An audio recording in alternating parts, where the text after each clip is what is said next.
வணக்கம். So IAS தேர்வு அப்படின்னு எல்லாராலையும் பரவலாக அறியப்படக்கூடிய இந்திய குடிமைப் பணிகள் தேர்வு சிவில் சர்வீஸ் எக்ஸாமினேஷன் அப்படிங்கிறதுக்கான அறிவிக்கையை மத்திய அரசு பணியாளர் தேர்வாணையம் அவங்க சொன்னது மாதிரியே February 14 இன்று வெளியிட்டிருக்காங்க. தேர்வு எப்போ நடைபெற இருக்குது அப்படின்னு சொல்லி பார்த்தீங்கன்னா உங்களுக்கு May 26 இதற்கான தேர்வு அப்படிங்கிறது இருக்குது. இந்த வீடியோவில் இதற்கான எலிஜிபிலிட்டி என்ன, ஏஜ், எத்தனை அட்டெம்ப்ட் நம்ம வந்து அட்டன் பண்ணலாம், the scheme of examination, then OBC தொடர்பான சந்தேகங்கள், இது எல்லாத்தையுமே வந்து என்ன நான் கிளாரிஃபை பண்ணுறேன். ஸோ கூடுமான வரைக்கும் எவ்வளோ சிம்பிளாக எக்ஸ்பிளைன் பண்ண முடியுமோ அவ்வளோ சிம்பிளாக எக்ஸ்பிளைன் பண்ணுறேன். இப்போ நீங்கள் Group 1 படித்தாலும் சரி, Group 4 படித்தாலும் சரி, Group 2 ப்ரிப்பேர் பண்ணாலும் சரி, நீங்கள் எல்லாருமே வந்து இந்த தேர்வுக்கு வந்து விண்ணப்பித்து சும்மா என்ன இருக்குது அப்படிங்கிறத ஒரு முயற்சி செய்து அப்படிங்கிறத நீங்கள் வந்து பார்க்கணும்.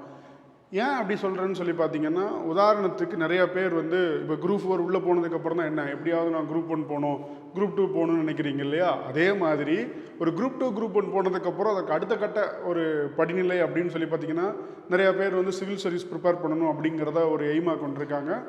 இப்போ Group 1 எக்ஸாமினேஷனுக்கும் சிவில் சர்வீஸ் எக்ஸாமினேஷனுக்கும் பெரிய வேறுபாடு இல்லை அப்படிங்கிறத தான் பார்க்குறேன். Accept optional. ஏன்னா முன்னாடி வந்து ஆப்ஷனல் வந்து இங்கே கிடையாது, யூபிஎஸ்சியில் உண்டு. ஸோ அது ஒன்று மட்டும்தான். எத்திக்ஸ் சிவில் சர்வீஸ் மெயின்ஸ்லேயும் இருக்குது, இப்போ Group 1 மெயின்ஸ்லேயும் வந்து என்ன கொண்டு வந்துட்டாங்க. அதனால் இதை முயற்சி செஞ்சு பார்க்குறது அப்படிங்கிறது தப்பு கிடையாது. தமிழ்நாட்டை பொறுத்த வரைக்கும் நம்ம நிறைய பேர் வந்து இதர பிற்படுத்தப்பட்ட பட்டியலில் தான் வருவோம். தமிழ்நாட்டில் பிசி, எம்பிசி இந்த கேட்டகரியில் இருக்கக்கூடிய எல்லாருமே வந்து யூபிஎஸ்சிக்கு விண்ணப்பிக்கும் போது நம்ம அதர் தென் பேக்வேர்ட் கிளாஸஸ், அதர் தென் பேக்வேர்ட் கம்யூனிட்டின்னு இருக்கு இல்லையா, இந்த ஓபிசி அப்படிங்கக்கூடிய வகைக்குள்ளே தான் வருவோம்.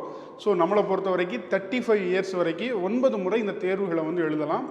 பெண் தேர்வர்கள் என்றால் என்னென்னா அவங்களுக்கு இலவசமாக இந்த தேர்வுக்கு வந்து நீங்கள் வந்து விண்ணப்பிக்கலாம். ஸோ ரொம்ப சிம்பிளாக சொல்லிடுறேன். 26 எக்ஸாமினேஷன், 150 சிவில் சர்வீஸில் வந்து 1056 பணியிடங்கள், ஐஎஃப்எஸ்க்கு வந்து 150 போஸ்ட். ஸோ ரெண்டுக்கும் ப்ரிலிமினரி ஒன்றா தான் நடக்கும். கட் ஆஃப் வேறு, மெயின் எக்ஸாமினேஷன் அப்படிங்கிறது வேறு. ஸோ இந்த 1056 பணியிடங்கள் இருக்குது அப்படின்னு சொல்லி பார்த்தீங்கன்னா என்னென்ன பணியிடங்கள்லாம் இருக்குதுன்னு பார்த்தீங்கன்னா IAS, IPS, Indian foreign service, then ஐஆர்எஸ்லேயே 4-5 பிரிவு இருக்குது, IRAS, Indian railway account service, Indian postal service. So இந்த மாதிரி ஏகப்பட்ட ஒரு 24 இது இருக்குது. பாண்டிச்சேரி சிவில் சர்வீஸ் அப்படிங்கிறது, இந்த மாதிரி ஏகப்பட்ட இது இருக்குது. ஆனால் எல்லாத்துக்குமே வந்து என்ன ஒரே எக்ஸாமினேஷன். இப்போ எப்படி நம்ம Group 2 எழுதிட்டு நம்ம சப் ரிஜிஸ்டர் என்ன அதே மாதிரி தான் இந்த கம்பைன்டு சிவில் சர்வீஸ் அப்படிங்கக்கூடியதுலேயும் நமக்கு வந்து பார்த்திங்கன்னா பல போஸ்ட் அப்படிங்கிறது இருக்குது. ரைட். ஸோ அப்ளை பண்ணுறதுக்கான கடைசி தேதி அப்படிங்கிறது March 5. ரைட். தென் இன்னொரு முக்கியமான விஷயத்தை நான் சொல்லிடுறேன். ஸோ நம்ம இதுக்கு வந்து ஒரு 100 days வந்து ஃப்ரீ இனிஷியேட்டிவ் அப்படிங்கிறது எடுக்கிறோம். ஸோ அதுக்கான ஷெடியூலை I will update you later. So minimum age அப்படிங்கிறது 21st இயராக இருக்கணும். மேக்ஸிமம் ஏஜ் அப்படிங்கிறது என்ன 32 years as of 1st August 2024. August 1 படி 32 வயது வந்து என்ன நிறைவடைந்திருக்கக்கூடாது. ஸோ அப்போ இது வந்து ஜென்ரல் கேட்டகரிக்கு. அப்போ யாரெல்லாம் எலிஜிபிள் ஆவாங்க அப்படின்னு சொல்லி பார்த்தீங்கன்னா after 2nd August, before 1st August 2003 இந்த கேண்டிடேட் ஜென்ரல் கேட்டகரி இவங்க மட்டும்தான் என்ன எலிஜிபிள் ஆவாங்க. இப்போ மற்ற கேட்டகரிஸ் இருக்காங்க இல்லையா, ஜென்ரல் கேட்டகரியை பொறுத்த வரைக்கும் அப்பர் ஏஜ் லிமிட் அப்படிங்கிறது 32, நம்பர் ஆஃப் அட்டெம்ப்ட் அப்படிங்கிறது 6 அட்டெம்ப்ட். ஃபார் எக்ஸாம்பிள் இதற்கு முன்னாடி நீங்கள் எக்ஸாமினேஷன் அப்ளை பண்ணியிருக்கீங்க ஆனால் எக்ஸாமினேஷன் எழுதலை அப்படின்னா அது கவுண்ட் ஆகாது. பட் நீங்கள் எக்ஸாமினேஷனுக்கு அப்ளை பண்ணியிருக்கீங்க, போய் வந்து ப்ரிலிம்ஸ் எக்ஸாமினேஷனில் 2 இருக்குது. மார்னிங் வந்து ஜென்ரல் ஸ்டடீஸ் இருக்கும், ஆஃப்டர்நூன் சிசெட் இருக்கும். இதில் போய் ஜென்ரல் ஸ்டடீஸ் அட்டன் பண்ணால் கூட என்ன your attempt will be counted. சரியா? ஸோ அதை மனசில் வச்சுக்கோங்க. எஸ்சி எஸ்டியை பொறுத்த வரைக்கும் 5 வருஷம் வந்து ஏஜ் ரிலாக்ஸேஷன். அப்போ அப்பர் ஏஜ் லிமிட் அப்படிங்கிறது என்ன 35 + 5 அப்படிங்கும்போது 37. நம்பர் ஆஃப் அட்டெம்ப்ட்ஸ் அப்படிங்கிறது என்ன அன்லிமிட்டட். ஸோ 21 வயசுலேருந்து 37 வரைக்கும் நீங்கள் எத்தனை முறை வேணாலும் என்ன இந்த தேர்வை வந்து நீங்கள் வந்து எழுதலாம். அதுக்கப்புறம் இதர பிற்படுத்தப்பட்டவரை பொறுத்த வரைக்கும் வந்து பார்த்தீங்கன்னா ஏஜ் ரிலாக்ஸ் 3 வருஷம் கொடுக்குறாங்க. 32 + 3 அப்படிங்கும்போது என்ன 35 years. So number of attempts அப்படிங்கிறது வந்து பார்த்திங்கன்னா 9 முறை என்ன இந்த தேர்வுகளை வந்து நீங்கள் எழுதிக்கலாம். சரியா? So 9 attempts. நிறைய பேர் வந்து பார்த்திங்க அப்படின்னா நான் கடைசி கொடுப்பேன் அப்படின்லாம் ஏதோ இது பண்ணாமல் இருப்பாங்க. ஒரு 2 அட்டெம்ப்ட் 3 அட்டெம்ப்ட் கொடுங்க, சும்மா முயற்சி பண்ணுங்கள். சரியா? ஸோ நம்ம வந்து எப்போதுமே பர்ஃபெக்டாக ப்ரிப்பேர் பண்ணதுக்கப்புறம் தான் எக்ஸாமினேஷன் அப்ரோச் பண்ணணும் அப்படின்னு நினச்சிங்கன்னா வி நெவர் ப்ரிப்பேர் பெர்ஃபெக்ட். அதுக்கப்புறம் என்ன எப்போதுமே we would not get satisfaction on our preparation. So try, later we can learn. அதுக்கப்புறம் வந்து பார்த்திங்கன்னா டிஃபென்ஸ் சர்வீஸில் இருக்கிறாங்கல்ல அவங்கள பொறுத்த வரைக்கும் யாருக்காவது பணியில் இருக்கும்போதே ஏதாவது வந்து ஊனம் அந்த மாதிரி ஏற்பட்டுருச்சு அப்படின்னா அவங்க 35 பேருக்கு நம்பர் ஆஃப் அட்டெம்ப்ட்ஸ் அதை பற்றி தெளிவாக இல்லை. அதே மாதிரி எக்ஸ் சர்வீஸ்மேனை பொறுத்த வரைக்கும் 5 years ரிலாக்ஸேஷன் கொடுக்குறாங்க. அப்பர் ஏஜ் லிமிட் அப்படிங்கிறது என்ன 40. Then persons with benchmark disabilities. So இந்த மாதிரி இந்த மாற்றுத்திறனாளிகள் இருக்கு இல்லையா, மாற்றுத்திறனாளிகளை பொறுத்த வரைக்கும் 10 years. ஸோ 32 + 10 அப்படிங்கும்போது 42. நம்பர் ஆஃப் அட்டம்ப்ட்ஸை பொறுத்த வரைக்கும் என்ன, இட் இஸ் அன்லிமிட்டெட் அட்டம்ப்ட்ஸ். நீங்கள் எத்தனை முறை வேணாலும் என்ன இந்த தேர்வை வந்து எழுதலாம். ஸோ இது இந்த முறைக்கும் வந்து பெருந்தும். போன வருஷத்தில் இருக்கக்கூடியதுக்கும் இந்த வருஷத்தில் இருக்கக்கூடியதுக்கு என்ன நோட்டிஃபிகேஷனில் பெரிய சேஞ்சஸ் அப்படிங்கிறது இல்லை. ரைட். எஜுகேஷனல் குவாலிஃபிகேஷனை பொறுத்த வரைக்கும் வந்து பார்த்திங்கன்னா நீங்கள் ஏதாவது ஒரு பட்டப்படிப்பு அப்படிங்கிறது படிச்சிருந்தா போதும்.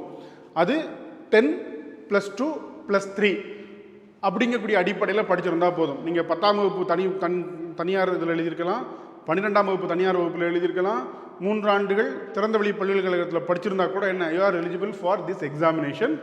அதே மாதிரி வந்து பார்த்திங்கன்னா ஃபைனல் இயர் ஸ்டூடெண்ட்ஸ் யாருக்கெல்லாம் ஏஜ் எலிஜிபிலிட்டி இருக்கோ, நான் இப்போ தான் வந்து ஃபைனல் இயர் படிக்கிறேன் அப்படின்னு நினச்சிங்கன்னா கூட என்ன, you can appear for this examination. But at the time of main examination நீங்கள் வந்து உங்கள் சர்டிஃபிகேட்ஸ், எஜுகேஷனல் குவாலிஃபிகேஷனுக்கான சர்டிஃபிகேட்ஸை you have to produce. Right. அடுத்து வந்து இந்த எக்ஸாமினேஷனுடைய பேட்டர்னை பொறுத்த வரைக்கும் வந்து பார்த்திங்கன்னா இந்த மொத்தம் 3 ஸ்டேஜாக நடக்கும். சரியா? ஸோ ஸ்டேஜ் 1 அப்படின்னு பார்த்தீங்கன்னா இட்ஸ் அ ப்ரிலிம்ஸ். ப்ரிலிம்ஸை பொறுத்த வரைக்கும் எம்சிக்யூ. மெயின்ஸை பொறுத்த வரைக்கும் வந்து பார்த்திங்க அப்படின்னா இட்ஸ் அ டிஸ்கிரிப்டிவ் பேப்பர். நம்ம 10th 12th எழுதுகிற மாதிரி. ஸோ எம்சிக்யூவில் வந்து 2 இருக்குது. ஒன்று வந்து பார்த்திங்க அப்படின்னா ஜென்ரல் ஸ்டடீஸ். ஸோ இதில் நம்ம எவ்வளோ மார்க் எடுக்கிறோமோ இந்த மார்க் மட்டும்தான் ப்ரிலிம்ஸ் டு மெயின்ஸுக்கு எடுத்துப்பாங்க. இந்த சிசேட்டை பொறுத்த வரைக்கும் நம்ம 33% மார்க் எடுத்திருந்தால் போதும். ஸோ ஆல்மோஸ்ட் ஒரு 33% எடுத்திருந்தீங்கன்னா மட்டும் உங்கள் பேப்பர் எவாலுவேட் ஆகும். தென் அதுக்கப்புறம் வந்து பார்த்தீங்க அப்படின்னா இந்த ஜென்ரல் ஸ்டடீஸில் இருக்கக்கூடிய மார்க்கை வச்சு நம்மளை வந்து என்ன மெயின்ஸுக்கு வந்து இது போவாங்க. சரி, இப்போ இது ஒரு கேள்விக்கு வந்து 2 மார்க். சரியா? கட் ஆஃப் வந்து பார்த்தீங்கன்னா அதிகபட்சமாக என்ன 98 இந்த இதில் தான் போயிருக்கு. இந்த வீடியோட எண்டில் நான் கட் ஆஃப் அப்படிங்கிறத என்ன உங்களுக்கு 2022 வரைக்கும் நம்ம கட் ஆஃப் அவைலபிள் இருக்குது, அதையும் வந்து நான் வந்து காட்டுறேன். தென் இன்னொரு விஷயம் வந்து பார்த்திங்கன்னா இங்கே வந்து 1/3 ஆஃப் மார்க் அப்படிங்கிறது குறைக்கப்படும். இந்த நெகட்டிவ் மார்க்கிங் அப்படிங்கிறது என்ன இங்கே உண்டு. ஸோ அதனால் இதை ப்ரிப்பேர் பண்ணும்போது அதற்கு ஏற்றாற்போல் நம்ம ப்ரிப்பரேஷனை வந்து ரொம்ப தெளிவாக வச்சுக்கிடணும். ஸோ சிவில் சர்வீஸ் தொடர்பாக ஏகப்பட்ட வீடியோக்களும் தொடர்ச்சியாக வந்து என்ன ஐ வில் பப்ளிஷ். சரியா? அடுத்து மெயின் எக்ஸாமினேஷனை பொறுத்த வரைக்கும் வந்து பார்த்திங்கன்னா இட்ஸ் கம்ப்ளீட்லி டிஸ்கிரிப்டிவ் ஃபார்மேட். அதாவது எஸ்ஏ ஸ்டைல் நம்ம 10th எழுதின மாதிரி. இதில் மொத்தம் 9 பேப்பர் இருக்குது. சரியா? இதில் பேப்பர் 1 பேப்பர் 2 இந்த 2 இருக்குது இல்லையா, இது 2மே வந்து பார்த்திங்க அப்படின்னா இட்ஸ் அ குவாலிஃபையிங் பேப்பர். சரியா?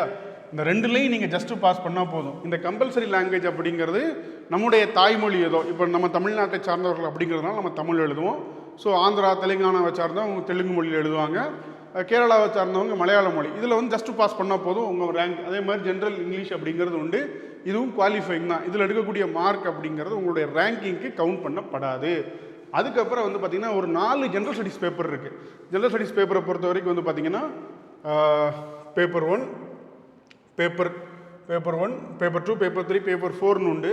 அதில் ஃபஸ்ட்டு பேப்பர் 3 வரைக்கும் இருக்குல்ல, இதில் வந்து நம்ம 6th-லேருந்து 10th வரைக்கும் படிச்சிருப்போம் இல்லையா, civics, geography, economy, then polity, science and technology, current affairs, இதெல்லாம் சேர்த்து நமக்கு இந்த 3 பேப்பர் அப்படிங்கிறது இருக்கும். 4வது பேப்பர் அப்படிங்கிறது என்ன எத்திக்ஸ், அறையியல் அப்படிங்கக்கூடியதை ஆட் பண்ணியிருக்காங்க.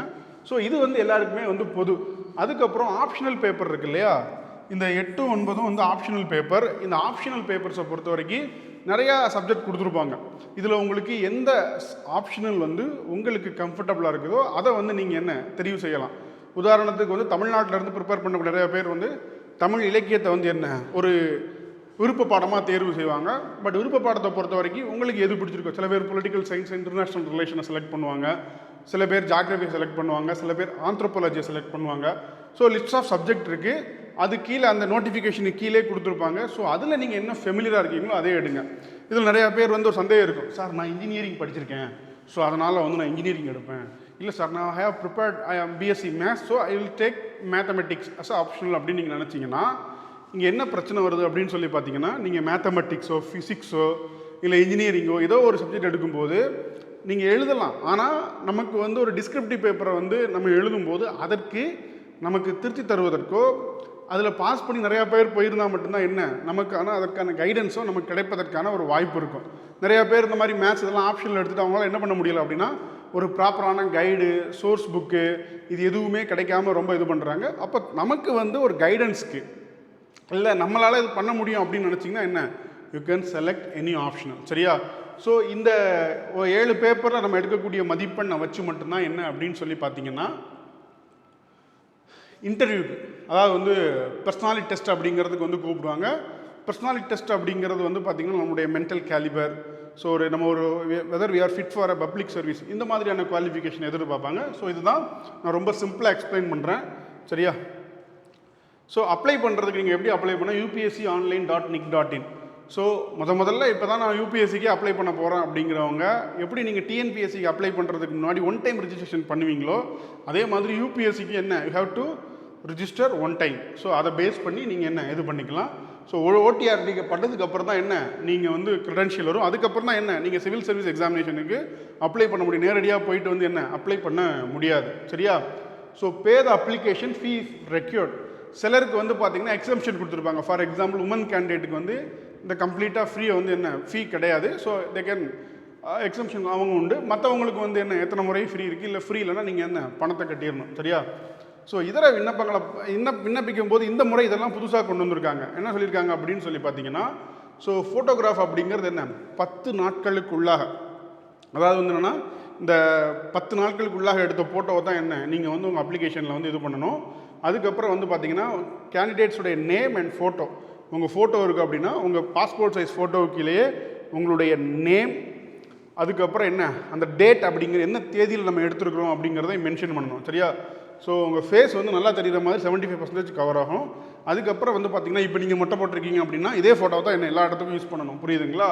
ஸோ லைக் பியர்ட், ஸ்பெக்டாக்கிள்ஸ் இதெல்லாம் நம்ம எப்படி இருக்கோமோ இதே மாதிரி தான் எல்லா ஸ்டேஜுக்கும் நம்ம இருக்கணும். இல்லைன்னா என்ன தேமே ரிஜெக்ட். ஸோ இதெல்லாம் இந்த முறை வந்திருக்கக்கூடிய புதிய விஷயங்கள். ஸோ கட் ஆஃப் மார்க் அப்படின்னு சொல்லி பார்த்தீங்கன்னா 2022 தான் நமக்கு வந்து கடைசியாக இருக்குது. 23 ஃபைனல் ரிசல்ட் இன்னும் அனௌன்ஸ் பண்ணப்படலை. இந்த பர்சனாலிட்டி டெஸ்ட் அப்படிங்கிறது என்ன நடந்துக்கிட்டு இருக்குது. ஸோ இன்னொரு ஒரு ஒன் மந்த்துக்குள்ளே என்ன we know the final result. சரியா? ஸோ ஜென்ரலை பொறுத்த வரைக்கும் 2022 பாருங்கள் 88 மார்க். இப்போ ஓபிசியை மட்டும் நம்ம பார்த்துப்போமே. ஸோ ஓபிசியை பொறுத்த வரைக்கும் வந்து பார்த்திங்கன்னா 87.54, 89.12, 89.12, 95.34, 96.66. ஸோ நீங்கள் வந்து பார்த்தீங்க அப்படின்னா இட்ஸ் கிராஜுவலாக என்ன பண்ணியிருக்கு, இந்த கட் ஆஃப் அப்படிங்கிறது என்ன குறைஞ்சிருக்கு. பட் இந்த கட் ஆஃப் அப்படிங்கிறது பேப்பர் 1ல் நீங்கள் எடுக்கக்கூடிய மதிப்பெண் மட்டும்தான். சரியா? ஸோ இந்த இது நான் ஷேர் பண்ணுறேன் டெலகிராமில், you can check it out. சரியா? ஸோ இப்போ கிரிமிலேயர் பற்றி நிறைய பேருக்கு வந்து ஒரு சந்தேகம் இருக்கும். ஸோ யாரெல்லாம் கிரிமிலேயர் அப்படின்னு சொல்லி பார்த்தீங்க அப்படின்னா அதற்கு அரசாங்கம் வந்து என்ன ஒரு வருமானம் வந்து ஃபிக்ஸ் பண்ணப்பட்டிருக்கும். அந்த வருமானத்திற்கு அதாவது வந்து அந்த வருமானம் அப்படிங்கிறது உங்களுடைய பெற்றோருடைய வருமானமே தான் தவிர்த்து, இப்போ நீங்கள் இருக்கிறீங்க அப்படின்னா நீங்கள் ஒரு 10 லட்ச ரூபா 15 லட்ச ரூபா மாதம் சம்பளம் வாங்குறீங்க அப்படின்னா அது கணக்கு கிடையாது. இந்த ஓபிசி அப்படிங்கிறது இந்த கிரிமிலேயர் அப்படிங்கக்கூடிய கான்செப்ட் உங்கள் பேரண்ட்ஸுடைய இன்கமுக்கு தானே தவிர்த்து உங்களுடைய இன்கமுக்கு கிடையாது. அதை ரொம்ப தெளிவாக புரிஞ்சுக்கோங்க. சரியா? என்ன சொல்கிறாங்க அப்படின்னு சொல்லி பார்த்தீங்கன்னா NEET and OBC non creamy layer certificate அப்படிங்கிறது வேணும் 3 வருஷத்துக்கு சேர்த்து. ஃபினான்ஷியல் 2020-21, 21-22, 22-23 இந்த 3 ஆண்டுகளுக்கான அந்த ஆண்டு நம்ம ஃபினான்ஷியல் ஸ்டேட்மெண்ட் ஆஃப் இன்கம் வேணும்.